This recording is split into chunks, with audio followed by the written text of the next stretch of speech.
Alright, so today I'm doing a video review on my latest rifle purchase. As you can most likely tell, that it is a number 4 Enfield. However, it is a really beautiful number 4 Mark 1 Star rifle made by Savage in the United States. I got this yesterday for $250. And as you can tell as you can just see, it's a really nice rifle. The bluing is really nice on this rifle, actually. It's got real nice bluing on everything, except up here at the muzzle. At the muzzle line, where a lot of the bluing is worn to where it's pretty much in the white. But on the rest of the rifle, however, the bluing is very nice, actually. A little worn on the wristband here, but nothing major. Let me start here. Of course, you can see it says U.S. property, and then down here we have a Savage S with a flaming bomb next to it, and it says number 4 Mark 1 Star. And down here you got the serial number here, 75C, which would be the serial number block, and then you got the serial number 7366, which actually it makes up the entire serial number, but 75C would be that particular production block for this rifle. Up here it's stamped England, and I've heard two different things about that stamp. I've heard that it's a import mark, a very early import mark, and I've heard people say that it's an export mark for when the U.S. sent the rifle to England. I'm not sure either way as to what it is, because I have seen other number 4 Mark 1s that are not stamped with England right there, so I'm not particularly sure what it is. The stock is in really nice shape, actually. Get it to focus, but as you can see, the stock is in really nice shape.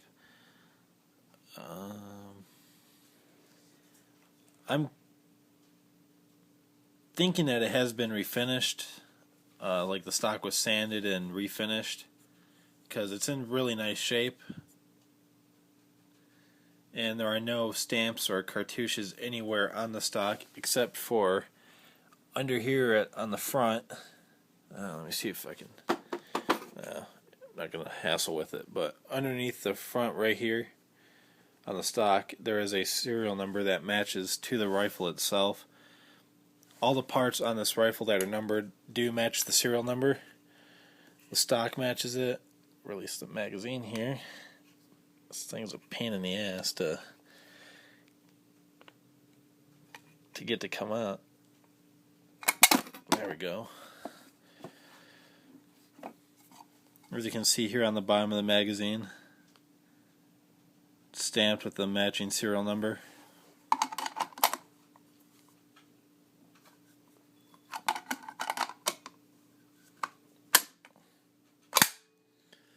And on the back of the bolt handle, you got a matching serial number.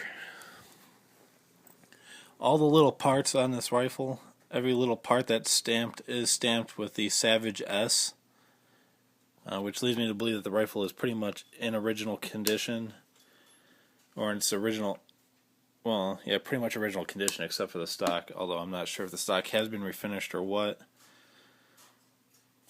But anyways, as you can see here, it's got the 2-position aperture sight.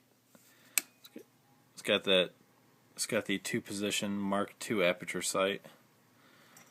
Here it's got the aperture for 600 yards and then the aperture for 300 yards.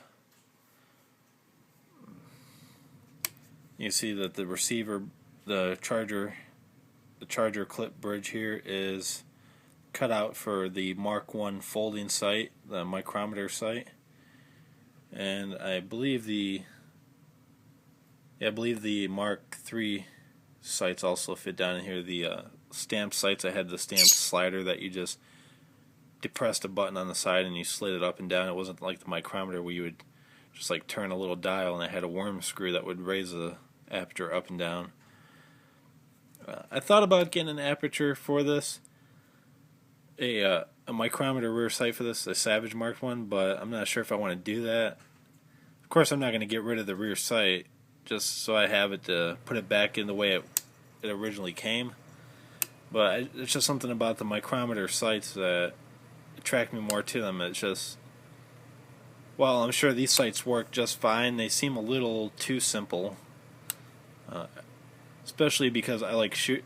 The range I go to, the farthest I can shoot is 100 yards, and I don't really like having to use a 300-yard sight at 100 yards and using a bunch of Tennessee elevation to put rounds on target. I'd rather have the adjustable aperture where at least for 200 yards I just have to compensate a little bit.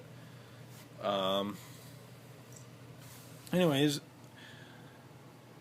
like I said, the rifle is in really good shape. This rifle has been safety checked beforehand, but you can see there's nothing in here. Let me go ahead and show you how the bolt comes out on these rifles. I can't show you how they come out in the number 4 Mark 1, but on the number 4 Mark 1 Star, as you can see here, you've basically got a rail that the bolt rides on, the bolt head anyways, and right here there is a notch cut out. Well, what you do is you pull the bolt back just a little bit really, and you line the bolt head up with this notch right here. Let's see. You line that bolt head up with the notch, then you just rotate the bolt head counterclockwise,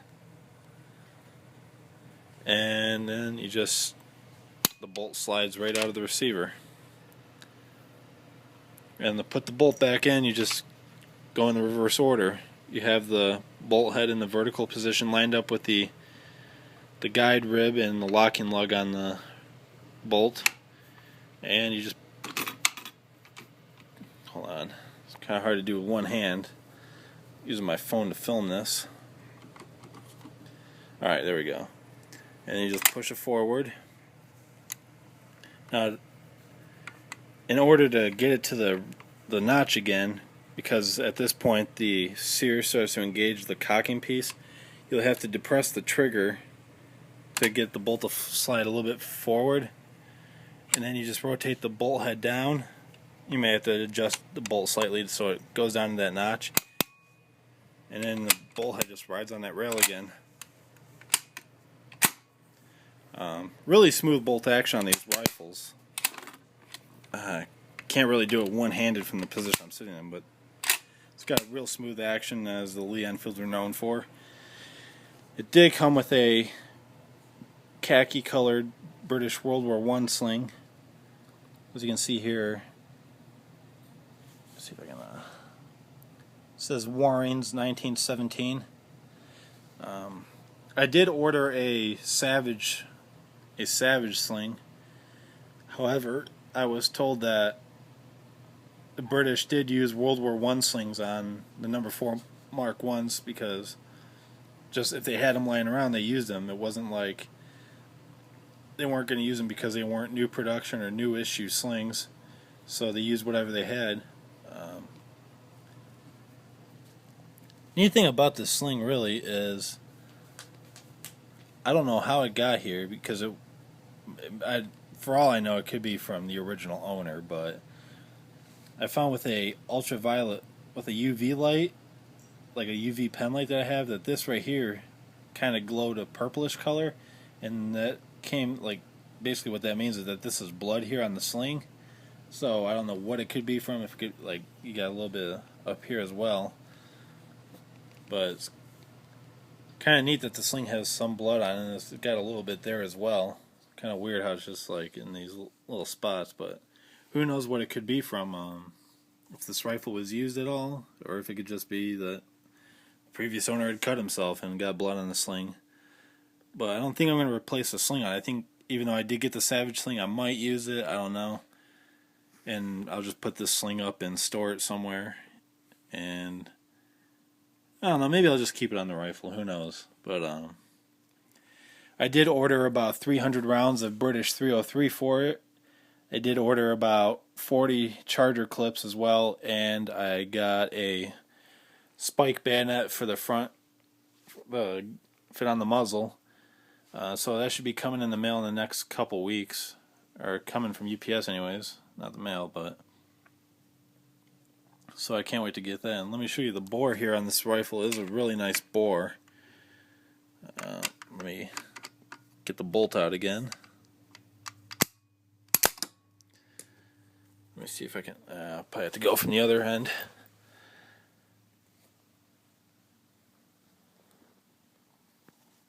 Hold on, bear with me here for a second while I get it to focus.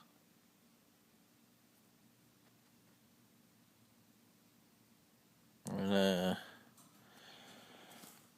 don't think it's really going to work.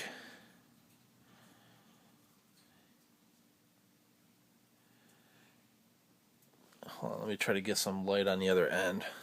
Bear with me for a second. Alright. I don't know if this will work at all.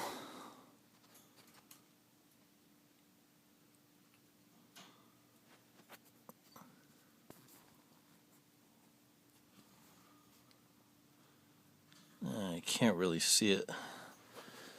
I'm going to try one more time to get this really to show up. Okay, you can kind of see it here.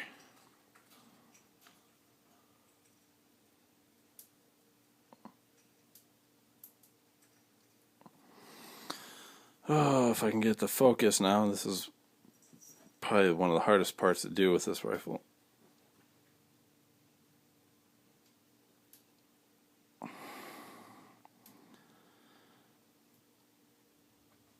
Okay, you can kind of see it there, but it's got a... It doesn't look bright because there's hardly any light on the other end, but as you can see, it's got a 2-groove barrel that's really clean, and it's actually pretty bright. There's no pitting whatsoever in the bore at all, actually, and so it probably hadn't seen much use.